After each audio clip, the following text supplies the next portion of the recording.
The guard didn't even let me finish my sentence. "No," he said, "you're not her husband." That was the first thing I heard when I walked into Apex Dynamics carrying dinner for my wife. And before I could ask what he meant, he pointed past me, laughing like it was the funniest mix-up in the world. "Her husband is right there." Julian Crane stepped out of the glass lobby in a charcoal suit, confident, polished, moving toward the elevators like a man who belonged to her. In that moment, my chest cracked, quiet and sudden, like ice breaking under your feet before you fall through. I backed away, pretended I had the wrong building, but a part of me already knew something was terribly, unforgivably wrong. If you've ever felt that kind of hit to your pride, stay with me. And subscribe, because the truth only gets worse from here. I'm Miles Whitaker, 51, senior accountant. I make messy numbers tell the truth. It's steady work, keeps a roof over a quiet house in Cedar Park where the lawn gets trimmed on Saturdays and the porch light always works. 28 years with Evelyn, no kids, her call. I told myself love means saying yes to the life your partner needs, even when it empties rooms you thought you'd fill. She's velocity, visions, decks, board votes. I'm ballast, bills paid, hinges oiled, taxes filed early. At dinner, we'd pass each other like trucks on a dark highway, close enough to rattle, too fast to wave. Her phone face down, buzzing now and then like a secret. My plate scraped clean, my mouth full of weather and warranties because those were safe. The house looked perfect, counters shining, pillows squared, the air chilled to the right degree, like a museum curated by someone who never lived there. Trust, I kept telling myself, is the one investment that grows if you let it. So I let it grow, even when it felt like feeding a plant made of plastic. But the lobby laugh wouldn't die. "You're not her husband." It moved into the quiet, pulled up a chair and stared back. And then my phone lit up. "Love you, running late." That's when the quiet turned into a countdown. 6:47 p.m. "Love you, running late." Two soft blows to the ribs. I plated her lasagna anyway, steam lifting off a meal that didn't have anyone to land on. The kitchen ticked like a metronome for a song we'd stopped singing. Garlic in the air, silence in the walls. The fridge sighed, the clock answered, and the house felt staged. I replayed the day, the guard's smirk, his finger, casual as a trigger, Julian Crane gliding through glass like a man who had keys to places I didn't. Pride flared, then cooled into something harder. I wanted to drive back and ask the kind of questions men ask when they've got nothing left to lose. But accountants know, numbers don't panic, they add up. So I cleaned the counter, wrapped the lasagna, sat in the dark, and listened to the AC breathe. Patterns reveal themselves if you stop filling the silence with noise. By 11:23, the door opened. Evelyn slipped in on tired heels and boardroom perfume. Small talk, careful eyes, a kiss like a receipt. Proof of transaction, not affection. When she slept, out cold, the way executives crash after a day of winning, I stood in the hallway, heartbeat steadying. The study door wasn't locked. The laptop waited, closed but warm. Our wedding date lived in my fingers. I sat, set my hands on the keys, and typed. The cursor blinked like a pulse. Enter. Enter. The desktop woke like it had been waiting for me. Same wallpaper, same neat rows of folders. Password, our wedding date. My fingers didn't even hesitate. The email opened to a flood I couldn't drink, so I went to calendar. Clean squares, color-coded blocks, a life scheduled to the minute. Dinner, Wepper, J, Il Posto. Twice last month. Again 2 weeks ago. Il Posto isn't a working dinner spot. It's candles and soft jazz and couples who still touch hands across the table. Weekend retreats dotted the past year, matching the same weekends Julian was off-site on LinkedIn. I pulled statements. West Elm, Pottery Barn, the Four Seasons, roses billed as client hospitality. The dates lined up like soldiers. Repeats, recurrences, convenient overlaps. Not a glitch, a pattern. I scrolled 3 years back. The ink stayed cold and consistent. When one entry vanished, another appeared with friendlier initials. Dinner with her J became Op Sync, retreat became leadership weekend. The names changed. The rhythm didn't. I felt that slow accountant kind of anger, the kind you can audit. You don't need confessions when the math speaks. Every block on that calendar said the same thing. I'd been edited out. I closed the laptop, stood in the hallway. Her jewelry drawer stuck halfway, like it didn't want to open. A loose key slid forward, silver and plain, hanging on a tag stamped with an address I knew too well. Domain Apartments sat under a blank Texas sky, the kind of place that sells privacy at a premium. The garage was clean, numbers stenciled white on concrete. Space 502 held a black Mercedes GLE I'd seen 100 times at Apex, Julian's. My hand shook once, then stopped. The key turned. Easy. The air inside hit me first. Chanel No. 5, the expensive kind Evelyn saved for anniversaries we kept rescheduling. Hardwood floors, a minimalist couch, fresh flowers on the table, cut like something had been celebrated here recently. Framed photos on the console, a beach at dusk, a window table with 2 drinks, a trail somewhere green. In every shot, she smiled a private smile I hadn't seen in years. In every shot, her left hand was bare. 2 mugs in the kitchen, his and hers without the labels.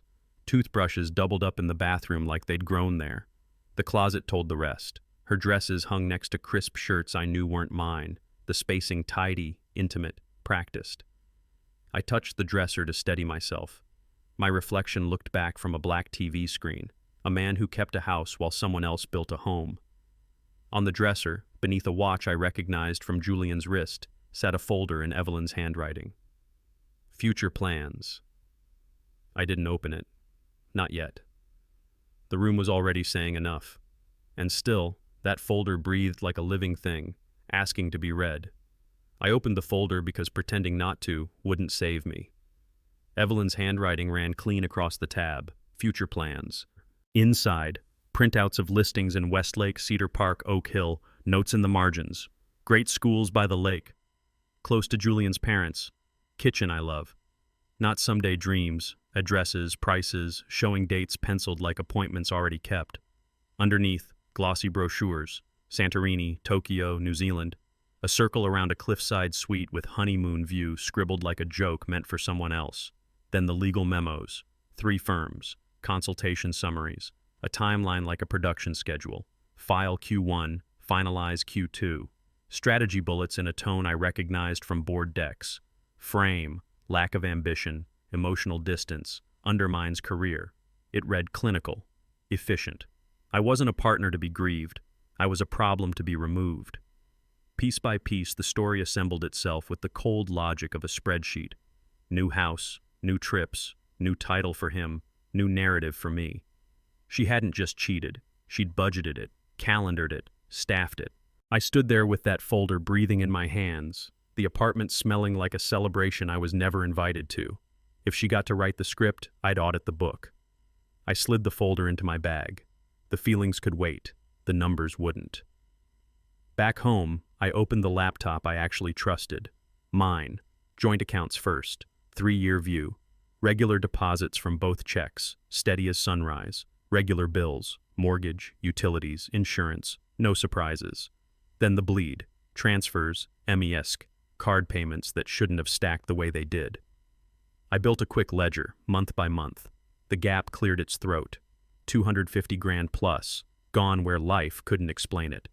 The trail wasn't subtle once I stopped pretending. Domain apps, recurring rent, same day every month. Not ours.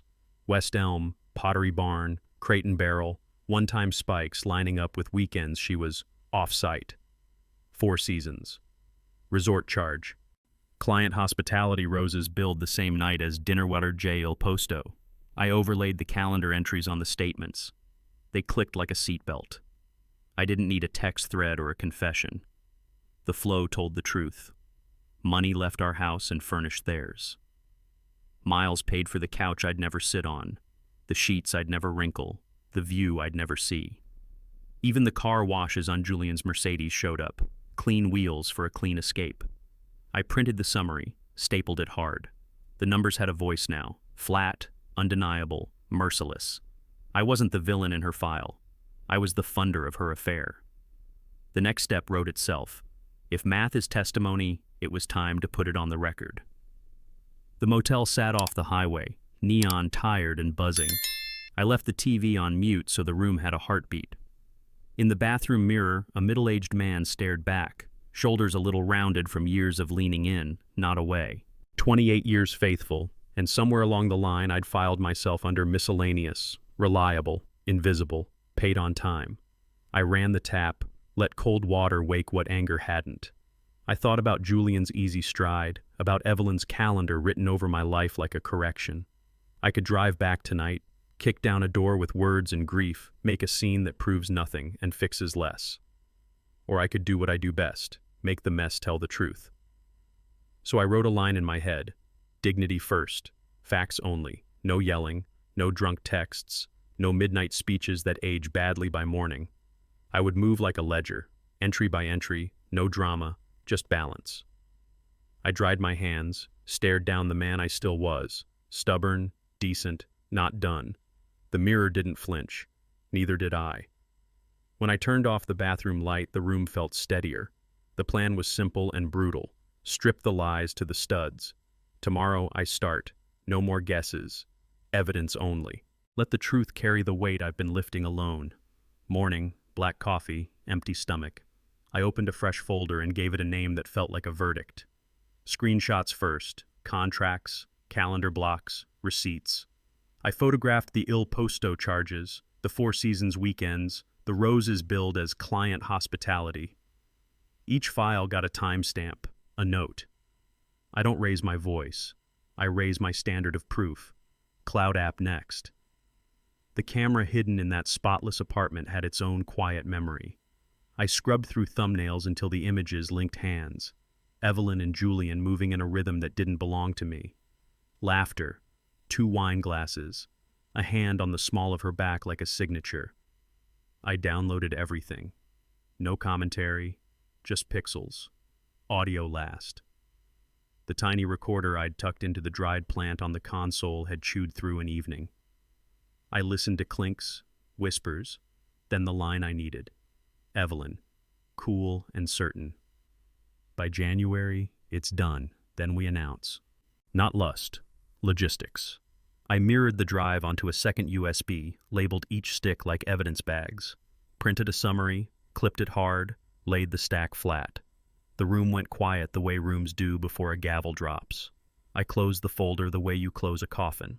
Gentle, final. This wasn't vengeance. It was documentation. And documentation has places to go. Dinner was quiet, pasta soft, wine sharp. Evelyn reached for the salt and said, Jules, then stitched it fast. Miles. A clean, practiced smile. Eyes that didn't land. I chewed slow, like teeth could think. The AC hummed. The clock over her shoulder started counting down in my head. 10, 9, 8. Except there was no number, just the feeling of a fuse burning. She asked about my day. I gave her safe answers. She offered a story about a tense board call. I nodded in all the right places. Her phone buzzed face down, and she didn't flinch. Mine stayed dark on purpose. I tasted metal in this back of my mouth, the way blood tastes when you bite your tongue to keep the peace. I didn't confront her. I counted. The guard's laugh, the calendar, the apartment, the folder breathing under my jacket like a live thing. I forked another bite and made a promise to myself. No noise, no scenes, no gifts for her defense later. Just minutes. Just steps. After dishes, she kissed my cheek like an autopilot landing. Don't wait up, she said, heading for the study. I watched her pass the door that used to be ours and stop in front of the one that now held the truth. 7, 6, 5. Tonight, I'd open the hatch and drain the dark. Her laptop woke under her hand. She typed our anniversary without a pause. I stood in the hallway shadow and listened to the keys make quick, sure sounds. Later, when she slept, the same machine warmed to my touch. Same password, same neat screen, different gravity. Inbox was a storm. I went for structure, company leadership drafts. There it was. CEO transition. Q1. Polished language. Personal reasons. A planned step back. Continuity for stakeholders. A paragraph carve-out for interim operational leadership. The name, Julian Crane. Next file, internal town hall script. Questions staged, answers soft. Focus on the future. Respect privacy. A line about gratitude to family and friends. Which family? Which friends? My name didn't appear once. 28 years, and I was a blank space they'd already formatted around. Another attachment. Comms timeline. Week 1, announce internally. Week 2, press release. Week 3, off-site strategy reset. Same weekend as the photos on their console. The logic wasn't romantic, it was corporate. I wasn't being left, I was being phased out. I scrolled up, then down, letting the phrases bruise. Mutual decision. Excited for next chapter. Proud of our journey. The kind of words you use to bury a body without saying dead.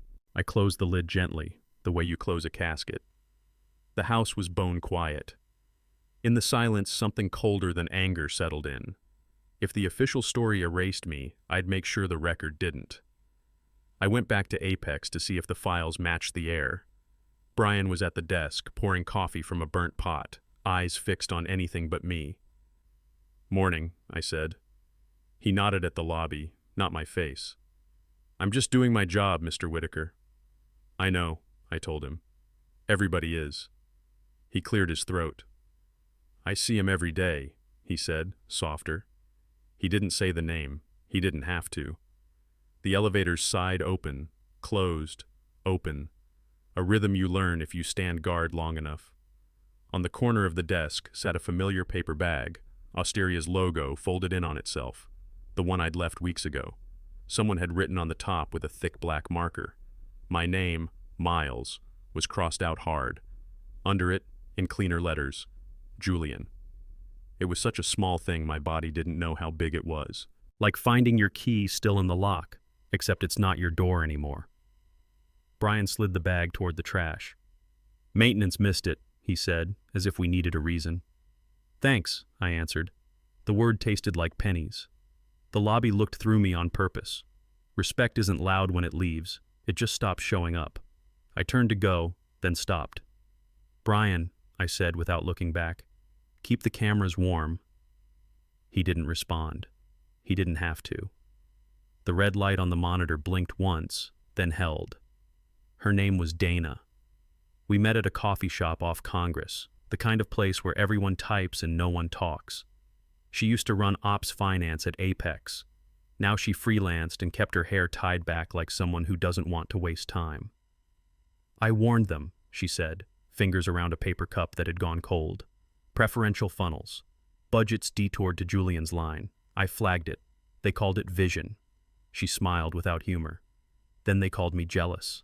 Not a culture fit." I let her speak. The words came measured, the way you talk when you've repeated the story enough times to sand off the tears. She slid a thumb drive across the table. Internal emails, approvals at midnight, calendar holds that match charges, a deck where someone literally wrote, "Accelerate Crane." She paused. "They said I was bitter. I'm not. I'm documented." Her eyes did the part her mouth didn't. Late justice is still justice. I copied the files to my laptop, skimmed subject lines that felt familiar now. Reclass, pilot, temporary override. The same jargon Evelyn used to make wrong look efficient. "Why help me?" I asked. "Because they made me question my sanity," she said, "and because men like you rarely get believed unless there's a woman pointing at the fire." I nodded. Fair enough. We stood. Outside, Austin's sun hit hard and honest. The story wasn't a theory anymore. It had witnesses. I texted one number, Richard Morrison. "I'm ready to brief." I texted Richard Morrison. "I'm ready to brief." He called back in under a minute.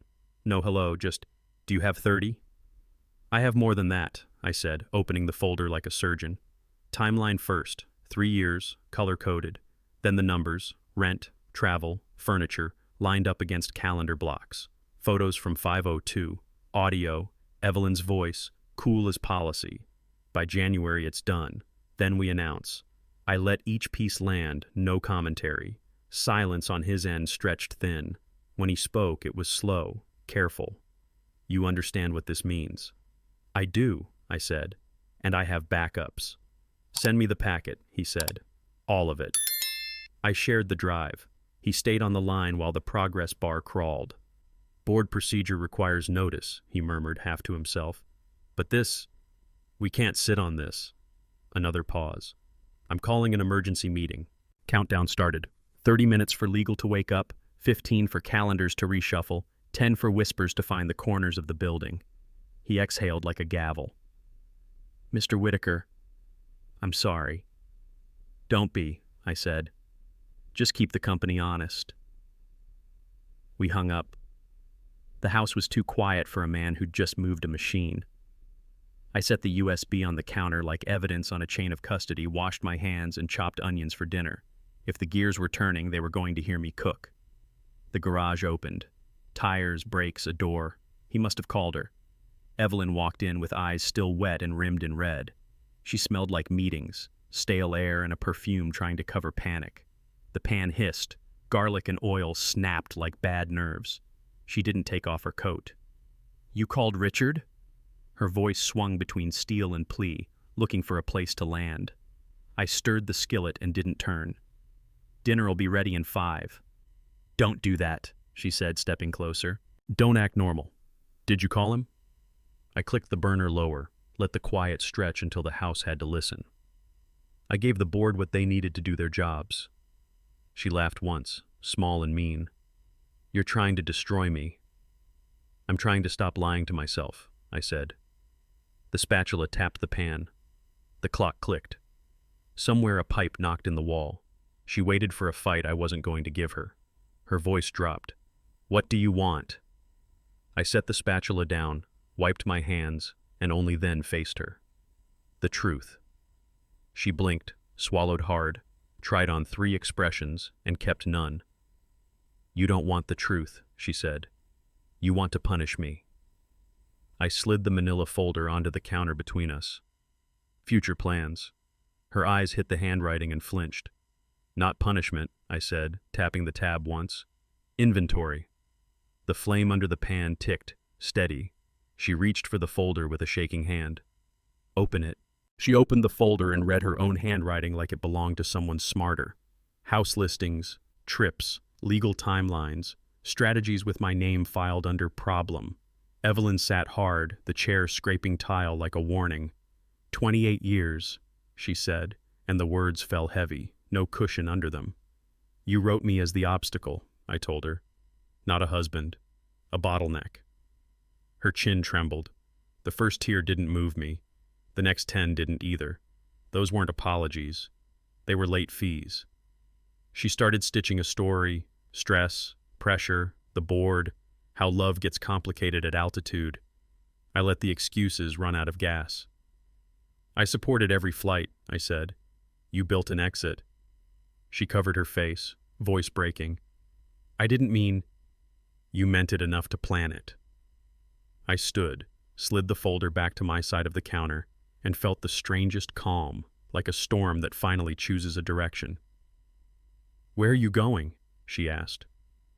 Hotel. Don't, she said, reaching, not quite touching. We can, no more we tonight. I took my keys, my wallet, the USB. The pan on the stove clicked as the flame died. The house smelled like garlic and endings. I walked to the door. Behind me, she said my name like a question. The door answered for me. Shut, clean, final. Tomorrow, lawyers. Jennifer Kowalski's office was all glass and clean lines, the kind of room where feelings don't get a vote. I set the folder down, then the USB, then another for redundancy. She read fast, lips pressed flat. When she hit future plans, she whistled through her teeth without looking up. This is one of the clearest cases I've seen, she said. Financial infidelity with documentation, corporate conflict of interest, timeline, intent. You built me a staircase. Can you keep our accounts from bleeding? I asked. First move, freeze sensitive records, preserve evidence, send notice for discovery. We'll file a temporary restraining order on certain assets. You'll stop talking to her directly about money. Everything goes through me. She flipped to the ledger I'd printed. $250 plus into the other life. Recurring rent, furniture, travel. You're not speculating, you're proving. My hands shook once signing the first form, then steadied. Signature here, initial there. She explained each page without padding it with sympathy. I didn't need comfort, I needed procedure. You may feel worse before you feel better, she said, sliding me copies. That's normal. You're moving from shock to structure. Good, I said. Structure's my language. She offered a tight nod. Last thing, change your passwords. All of them.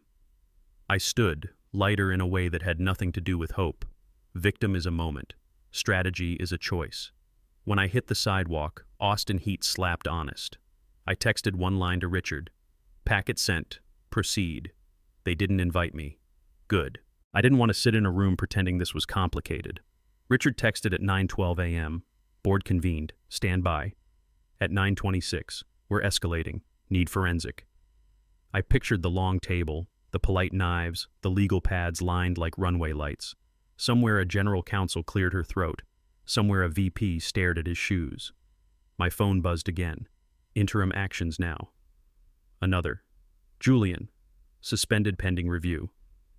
The word hung there, clean as bleach. Suspended. At 10:04. Evelyn. Authority restricted. No unilateral decisions. The floor under their story cracked. The building didn't fall, yet, but the pictures tilted on the walls. Emails I'd copied were now exhibits. Invoices were statements. That audio line, by January it's done, wasn't a whisper anymore. It was a headline. I poured coffee in the quiet kitchen and let the heat sit in my hands. For 3 years I'd been paying for their future. Now 5 people with fiduciary duty were paying attention. You don't need applause when a machine finally does what it was built to do. You just stand clear and let it work. 11:17. Forensic team engaged. Preserve all logs. 11:33. Protocol for internal comms drafted. 11:47. Expect direct outreach. I set my cup down. The house held still, the way a room does just before a verdict lands. And then the phone lit. Evelyn. Calling. Again. I let it ring once, twice, a third time. Then I answered. Her voice arrived already broken. You're destroying everything. No, I said, steady. You started 3 years ago. I'm just ending the lie. She inhaled hard, that boardroom breath she uses to reset. Miles, listen. We can fix this. Therapy. A reset. I'll end it. Right now. Please. A part of me wanted to chase the promise like a fireman running into smoke. The rest of me remembered 502, the smell of Chanel No. 5 that was supposed to be ours, the 2 mugs, the toothbrushes pressed like a couple in a frame. Memory can be a courtroom. Evidence wins. They've suspended Julian, she rushed. They're restricting me. If you pull back, if you just... I'm not negotiating my dignity, I said. Not with someone who budgeted my replacement. Silence. Then the quiet scrape of her hand over the phone, like she was steadying herself on a desk. I panicked, she whispered. The pressure, the board. You planned, I said. You calendared it. Miles. My name came out small. 28 years. I looked at the wall clock. The second hand kept its appointment with every mark. That's the point, I said. It should have meant you told me the truth. Another breath. Wet this time. Don't do this to me. I'm done doing this to me, I answered, and hung up. The phone rang again, then stopped. The room felt taller. I slid the ringer off, placed the phone face down beside the stack of evidence, and waited for the next call, because it wouldn't be the last. He didn't waste time with pleasantries. Miles, don't push this any further. His voice had that calm I've heard in men who've never been told no. Look, man to man, you get it. People drift. This doesn't have to be a war. I let the quiet ring a second. Man to man, I said. A man keeps his line. You stepped over mine. He chuckled, low and tired. Come on, you're burning your own house down to make a point. No, I said. I'm locking the door you've been walking through. He tried another angle, soft and practical. Think about yourself, Miles. The board will tear her apart. You don't want that on you. I want what's on me to be the truth. Silence. Then the mask dropped. You self-righteous. The rest got swallowed when he realized I wasn't moving. He exhaled hard. Last chance. Not for me, I said. For you. The line went dead. A hiss, then nothing. I stared at my phone, felt the pulse in my thumb ease. He'd wanted a backroom deal. I gave him a boundary. I set the phone beside the stack of printouts and opened my laptop. If talk is cheap, records aren't. There was one more piece I hadn't logged for Richard yet, the sound I'd hidden inside their pretty apartment. Time to hit play. I opened the folder labeled 502, audio, and clicked the newest file. The room filled with small sounds first. Glass on stone, ice settling, the soft murmur of two people who think walls are friends. Evelyn's voice came clear. CEO, cool. By January it's done. Then we make it official. You'll be COO. Julian answered with that grin you can hear. And then we go public. Two soft chimes, glasses touching like a signature. They kept talking. Timelines, who to bring into the know, which board member would play ball, which skeptic needed massaging. No heat, no guilt, just logistics. The kind of planning you use to ship a product, not end a marriage. I scrubbed back and replayed the key line, lifted the audio, trimmed the dead space, normalized the levels, saved it twice, gave the file a name a lawyer would respect, COO Plan Jan Audio V1.wave, dropped a copy into the packet for Richard, another into Jennifer's encrypted folder. I took a breath I didn't realize I was holding. Love might lie. Math and microphones don't. Outside, a leaf blower started up, brutal and honest. I closed the laptop and slid the USB into my pocket, a small weight with sharp edges. If they wanted a story about personal reasons, I had a better one, cause and effect. And I had one more tape to pull before I knocked on the next door, the cameras. I opened the camera app tied to 502 and let the apartment tell on them. The first clip, Evelyn in a soft sweater, barefoot, stirring sauce like Sunday belonged to her. Julian set plates, kissed her temple, moved around her the way husbands do when the choreography is old. They talked dream house, Westlake for the view, Oak Hill for the schools he said his family would like. Honeymoon, she laughed, circling Santorini with a fingertip on a brochure. No wedding ring on her hand. The watch on his wrist, the one I'd seen gleam in the lobby, caught light like a trophy. I scrubbed forward. Laughter. Low voices. By January, she said, and he answered, then we go public. They clinked glasses, and the video froze on two people pleased with a plan. Not heat, not sin. Logistics made domestic. My marriage wasn't being ended. It was being replaced, rehearsed, performed until it felt real on their tongues. I paused on a single frame, her left hand plain as a blank page. That's when the pain turned sharp and personal like a paper cut that wouldn't stop bleeding. They had a home movie. I had proof. I copied the files, labeled them clean, closed the laptop. The air in my chest got tight. I needed to walk somewhere that didn't lie when it was quiet, somewhere with shelves and paper and a door that didn't know my name. Lake Austin Books is small enough to hear your own shoes. Bells on the door, paper dust, a clerk who nods without selling you anything. I drifted to the psychology shelf and stood there like a man reading his own autopsy.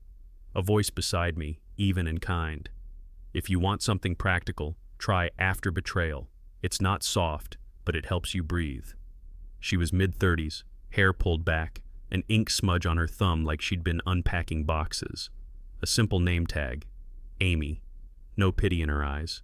No curiosity sharpened for gossip. Just a steady look that didn't try to fix me. I nodded, took the book, didn't over-explain. She rang it up and slid a receipt across without the usual small talk. You don't have to read it all at once, she said.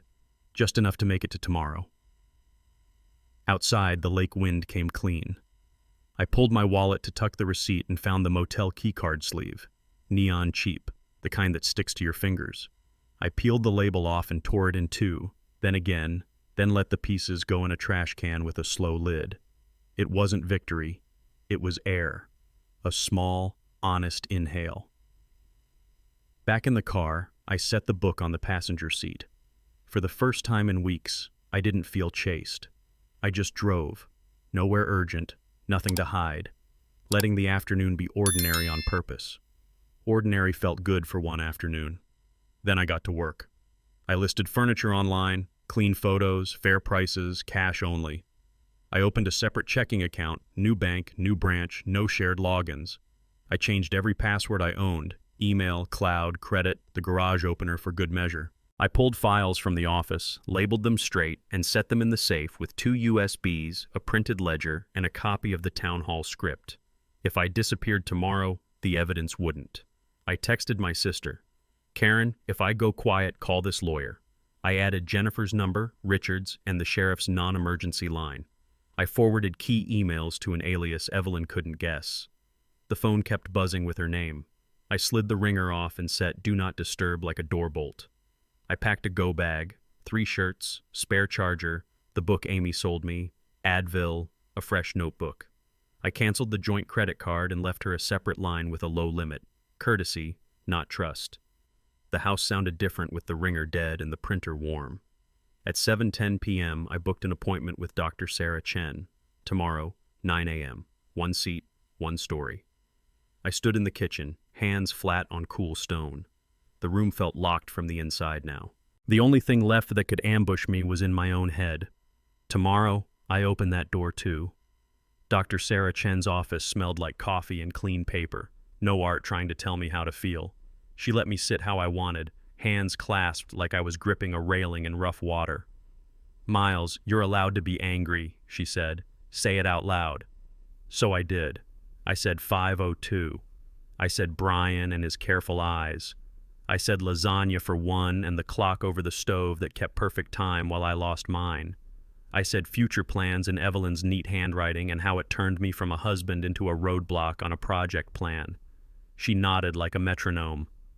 "We'll separate pain from story. First exercise, write a letter you won't send. All the words you've been swallowing. Then we'll breathe. 4 in, 7 hold, 8 out." I wrote a line that tasted like metal. "You didn't trip into this. You mapped it." I wrote another.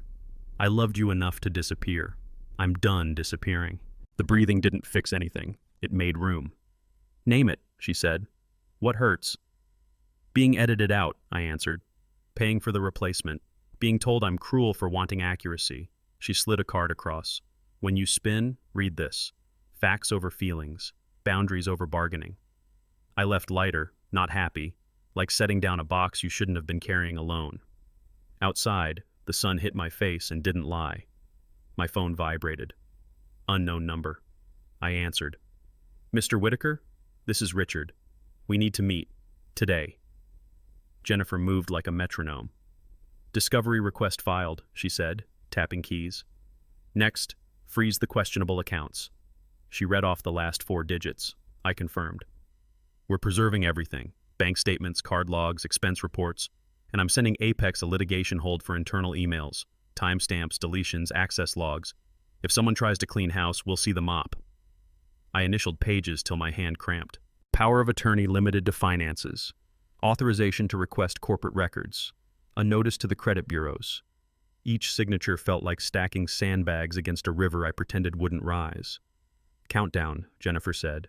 48 hours and we'll have preliminary logs. 72 and counsel will respond. 1 week, motions." She glanced up. "You okay?" "I'm not broken," I said. "I'm busy." She nodded once. "That helps more than hope." We scheduled weekly check-ins, then she slid a checklist over. Change 2-factor, pull credit reports, remove shared cloud access. I didn't flinch when I heard Evelyn's name. It's amazing how fast a ghost stops rattling when you lock the door. On my way out, my phone buzzed with a blocked number. I let it roll to voicemail. Outside, Austin heat wrapped me in something honest. I had a folder under my arm and a clock in my head. For 3 years, I let the story happen to me. Now the story had deadlines. I texted Richard, "Legal hold sent. Expect pushback." He replied, "Already here. Good." That meant it was working. Her text hit like a flare. "If you do this, I won't survive." No punctuation, just the threat hanging there naked. 2 hours later, my phone lit up again. Calls, voicemails, new messages in the same key. You'll have my blood on your hands. Answer. I put the phone on a stand and recorded the screen. Time, date, the whole rope. I forwarded the reel to Jennifer. She replied in 5 minutes. Documented. Do not engage. A second later. If she's in danger, call wellness check. Otherwise, this is manipulation. I remembered 5:02, the perfume, the 2 mugs, the plans penciled in neat. The voice in my chest tried to rush the door marked rescue. The man in my head locked it. Facts over feelings, boundaries over bargaining. I texted one line back to Evelyn. If you are in immediate danger, call 988 or I will. She replied with fury, not fear. You're a monster. Then another. Answer me now. I took a screenshot, filed it, and turned off message previews. She kept calling. I let the phone climb to 10 rings, then 11, then nothing. The silence felt like a clean floor after a spill. I blocked the number, added a note to the log, and sent Jennifer the update. I stood at the window until the urge to fix what I didn't break finally left my hands. The room was quiet enough to hear my own pulse. Then an email arrived, from an address I didn't recognize. Subject line, you need to hear this. The unknown email wasn't a trap, it was Richard. Subject, interim findings. Julian Crane, terminated effective immediately. Evelyn Hart, suspended pending full investigation. Below it, lines like clean cuts. Forensic confirms budget redirection to ops, unauthorized. Litigation hold issued. Anonymous reports incoming. He added one more. We will make this public. Prepare yourself. I read it twice, then once more for the parts of me that still wanted to negotiate with reality. The company was doing what companies rarely do, choosing duty over theater. Inside Apex, the quiet had turned into heat. Whistleblowers writing from burner accounts, receipts pulled from archives, midnight approvals surfacing with daylight timestamps. The machine that used to look the other way finally opened both. I poured coffee and let the steam rise like a prayer I don't say out loud. Justice for me wasn't a parade. It was a checklist being followed by people who could have ignored it and didn't. The audio had a case number now. The camera clips had custodians. The ledger had witnesses who didn't know my name but knew a pattern when they saw one. Richard's last line landed like a verdict. Comms 9 a.m. tomorrow. 9 a.m. to rewrite an official story that erased me. 9 a.m. to pull the mask off clean. My phone vibrated. Evelyn, outside, 5 minutes. No subject. No please. I grabbed my keys, left the coffee, and walked toward the storm I'd stopped avoiding. She was waiting near the garage, under a concrete lip that couldn't hold back the Austin heat. When she saw me, Evelyn dropped to her knees like prayer was a tactic. 28 years, she said, voice torn. Don't let it end like this. Rain came sudden and hot, the kind that smells like dust going honest. It flattened her hair, slicked her coat, made the asphalt shine. I stopped a few feet away and let the water hit me too. Fairness, for once.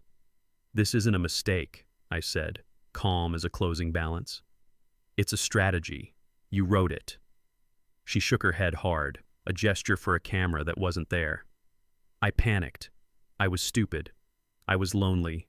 Miles, please. You were organized, I answered. You were deliberate. The words landed heavy between us, heavier than the rain. You turned our life into a project plan. You budgeted me out. She reached for my hand and missed. I'll fix it. I'll call Richard. It's not yours to fix anymore. For a second her face emptied, like the power went out. Who are you right now? She whispered. A man with boundaries, I said. One you can't edit. I stepped around her, not over her, and kept moving. The rain hissed. Tires splashed somewhere far away. I didn't look back. 9 a.m. was coming, and I intended to meet it dry, upright, and done asking for permission. 9 a.m. came and went with a press release I didn't read. At 10, I was in Jennifer's office signing my name until it stopped looking like mine. Petition first. Affidavit. Financial disclosure. Each page a rung on a ladder out of a burning house. We'll file today, she said. Clock starts now. We attached everything that mattered. 502 photos, the camera clips, the Vase audio with the COO line, the ledger showing 250 plus siphoned into a life I never lived, an exhibit for Il Posto, An exhibit for 4 seasons. An exhibit for client hospitality roses billed the same night as dinner with Jay. Jennifer slid the final draft across. Equitable division with reimbursement for marital funds used on the affair. Clean, aggressive, fair. I initialed without flinching. She stamped the packet, called the courier, and checked a box on her screen that felt like a trigger pulled. "Congratulations," she said, not smiling. "You just chose yourself." Outside, the Austin sun hit me square. I texted my sister. "Filed. My part's done." She replied with a heart and nothing else. Exactly right. I sat in my car, let the air run cold, and felt the first honest space I'd had in months open up inside my ribs. There's a sound you hear when you cross a line you can't uncross. It isn't loud. It's clean. I drove home with that sound in my chest. By noon, Apex did what empires do when the math is unforgiving. An all-hands email hit every inbox. Evelyn Hart, resignation effective immediately. No golden parachute, no bonus acceleration. Benefits per policy, nothing more. 2 paragraphs of careful gratitude and a line about prioritizing personal matters. The building exhaled like a tire losing air. My phone lit with screenshots from friends still inside, anonymous channels on fire, DMs from people who always wondered, a meme of a CEO chair with a seatbelt sign blinking off. HR scheduled listening sessions, legal scheduled everything else. Richard called. He didn't clear his throat. "You were right," he said, "and I'm sorry." "Keep the company clean," I told him. "That's apology enough." He paused. "You're not going to talk to the press?" "No," I said. "I'm going to take out the trash at my own house and make dinner." After we hung up, I stood at the kitchen sink and watched the disposal chew through old citrus rinds. The smell lifted, sharp, honest. It felt like a picture frame finally straight on a wall that had been tilted for years. Justice, for me, wasn't a headline. It was a door closing without drama, a balance sheet that balanced, a room that didn't lie when it was quiet. I wiped the counter, checked my list, and flipped the page. The next line waited. Sell the house. He filed fast, like momentum could still save him. Wrongful termination, splashy counsel, loud language about vendettas and witch hunts. For a week the docket hummed. Then the hearing came, short and surgical. Conflict of interest wasn't a theory, it was an exhibit. The audio where Evelyn promised him COO, the budget redirects, the calendar blocks that kissed the receipts. The judge didn't sermonize, he just stacked facts and said the thing that ends a story, dismissed. The filings hit the public portal before lunch. Reporters grabbed the PDFs. Comment sections did what they do. Ugly, hungry, then bored. The part that mattered wasn't strangers. It was silence. Invitations dried up. Text threads him-centered went dark. Men who love a rising star love gravity more. His circle shrank to a dot. A buddy of mine at Apex sent a screenshot. Julian's badge flagged inactive. Inbox archived. Desk emptied before noon. No exit interview, no handshake. Just security, a box, and a door that didn't beep anymore. I didn't post. I didn't leak. I didn't gloat. Pride that feeds on wreckage rots fast.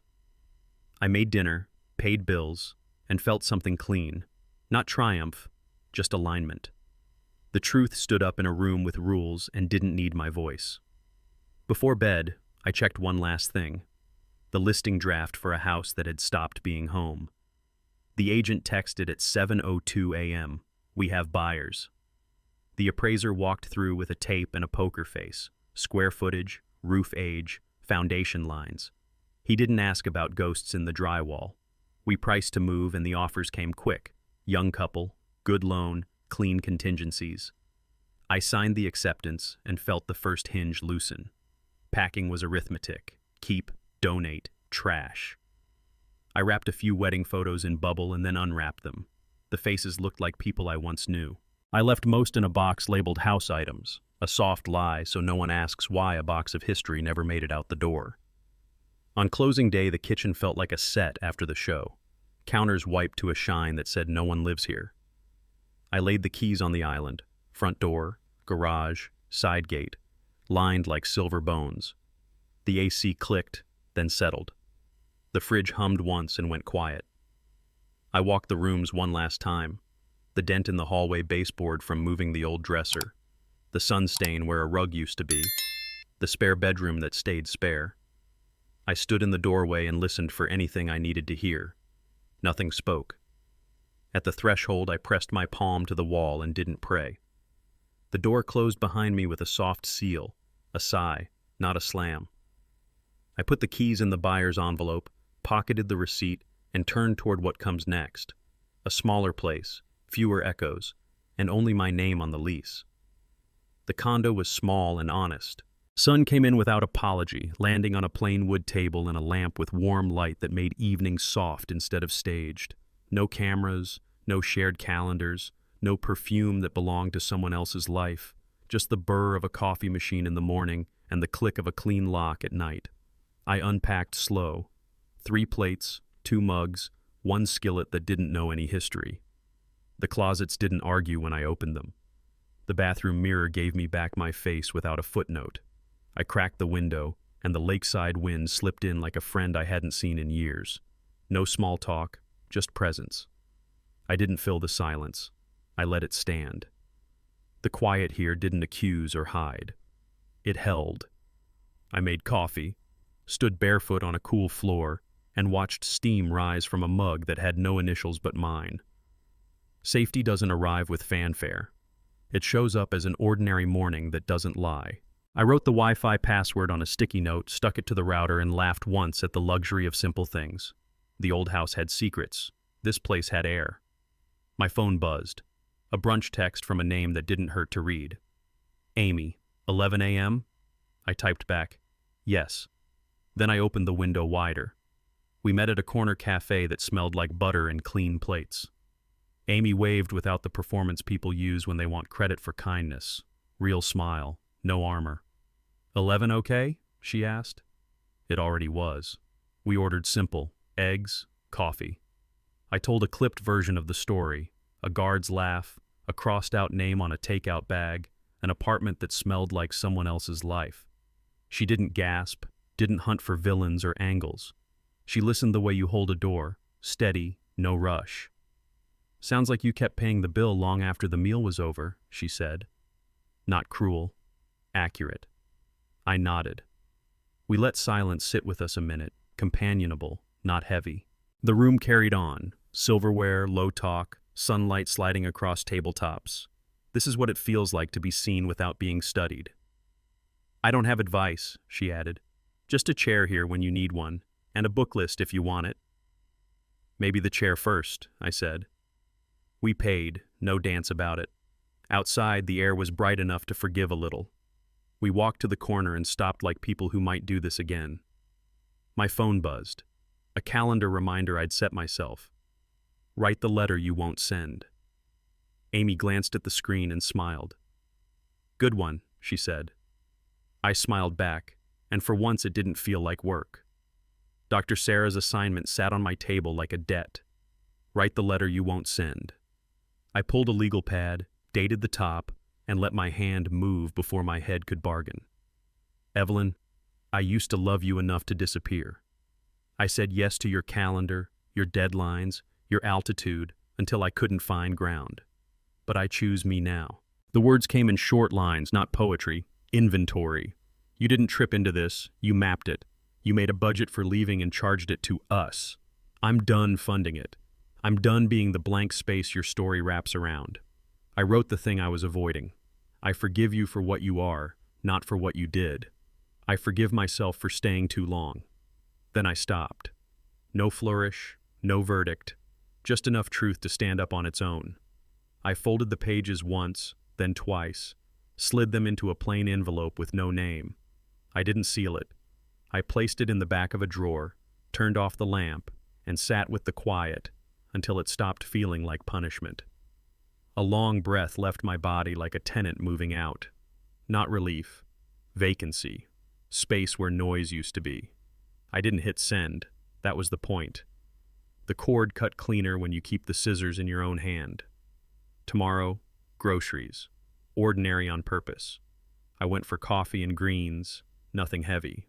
Whole Foods was cold the way clean places are. Mist hissing over romaine, the hum of glass door freezers, a kid asking for cookies in aisle 4. I stood by the organic kale and felt fine not feeling anything.